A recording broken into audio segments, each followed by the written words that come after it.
ဘာဖေလူရိုက်ရေစားထားလူရိုက်တော်မိုက်တဲ့ဘွာ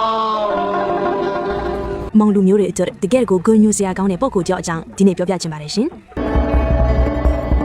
သူ့နာမည်ကတော့စာချေအေးမောင်ကြီးဖြစ်ပါတယ်ရှင်သူဟာကိုလိုနီခေတ်တုန်းကပထမဆုံးသောမြန်မာလူမျိုးယာယီဘယင်ကန်ချစ်ခဲ့သူပါ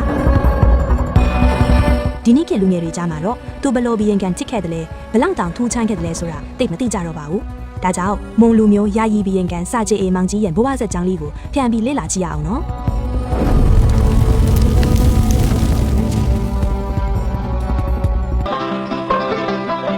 ခမလေးတွေပါကြနော်ခမလေးတွေပါကြနော်သူအမေရိုင်လို့နော်ဘာဖေလူရိုက်ရေစားထားလူရိုက်တော်မိုက်တဲ့ဘွာကိုလိုနီခေတ်အင်္ဂလိပ်လက်ထက်1930ခုနှစ်ဝန်းကျင်မှာပေါ့မြန်မာတိုင်းရင်းသားတွေထဲကမြန်မာအဖေရဲ့ပထမဆုံးဘီယင်ကန်ဖြစ်လာသူစာချေအေးမောင်ကြီးဟာမော်လမြိုင်သားတစ်ယောက်ဖြစ်ပါတယ်ရှင်စာချေအေးမောင်ကြီးကိုမွန်တိုင်းရင်းသားအနွယ်နေဖြစ်ကြတဲ့ဦးခင်နဲ့ဒေါ်ရင်တို့ကနေ1862ခုနှစ်ဒီဇင်ဘာလ12ရက်နေ့တွင်မော်လမြိုင်မြို့မှာမွေးဖွားခဲ့ပါတယ်ငယ်နာမည်ကတော့မောင်ကြီးဖြစ်ပေမဲ့စိန်ပေါကျောင်းမှာတက်ခဲ့တာကြောင့် J.A. မောင်ကြီး Joseph Augustus မောင်ကြီးဖြစ်လာခဲ့တာပါ1884ခုနှစ်သူအသက်73နှစ်အရွယ်မှာစိန်ပေါကျောင်းကနေ10တန်းအောင်မြင်ခဲ့ပြီးရန်ကုန် College အဲ့ဒီကမှတစ်ဆင့်1886ခုနှစ်မှာအင်္ဂလန်ကိုပညာသင်ထွက်ခွာခွင့်ရရှိခဲ့ပါတယ်လန်ဒန်မှာတော့ St. Mary College, Oxford တက္ကသိုလ် Brussels College တို့မှာပညာသင်ယူခဲ့ပြီးနောက်ဆုံးမှာတော့ Barrister ဥပဒေဘွဲ့ကိုရရှိခဲ့ပါတယ်ရှင်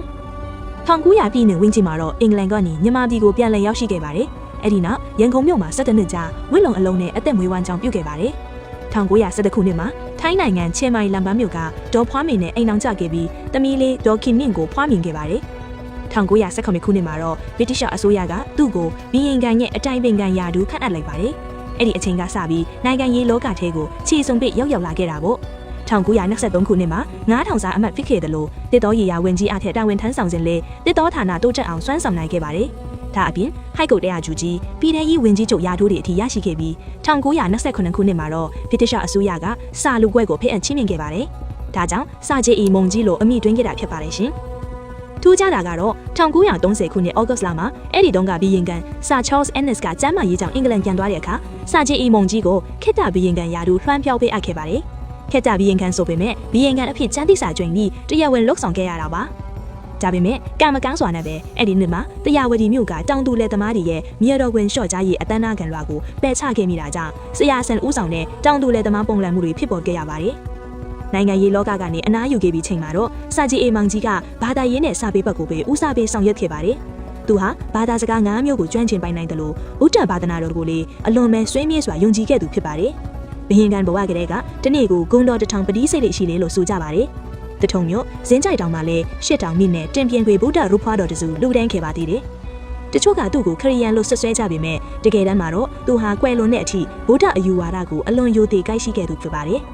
နောက်ဆုံးမှာတော့1955ခုနှစ်မတ်လ9ရက်နေ့အသက်83နှစ်အရွယ်မှာရန်ကုန်မြို့မှာပဲကွယ်လွန်အနိစ္စရောက်ခဲ့ပါတယ်ဒါကတော့ကိုလိုနီခေတ်ကထွန်းတောင်လာတဲ့မွန်အမျိုးနိုင်ခေါင်းဆောင်တယောက်ရဲ့ဘဝဆက်ကြောင်းပဲဖြစ်ပါတယ်ရှင်ကဲဒီအကြောင်းအရာလေးကိုအားလုံးပဲကြိုက်နှစ်သက်ကြမယ်လို့ထင်ပါတယ်ရှင်နောက်လဲဒီလိုထူးခြားတဲ့အကြောင်းအရာတွေကိုဆက်ပြီးနားထောင်လို့ရအောင်ကျမတို့ရဲ့ channel လေးကို like နဲ့ follow လုပ်ထားကြဖို့မမေ့ပါဘူးနော်ရှင်အားလုံးကိုကျေးဇူးတင်ပါတယ်ချစ်ပါတယ်ရှင်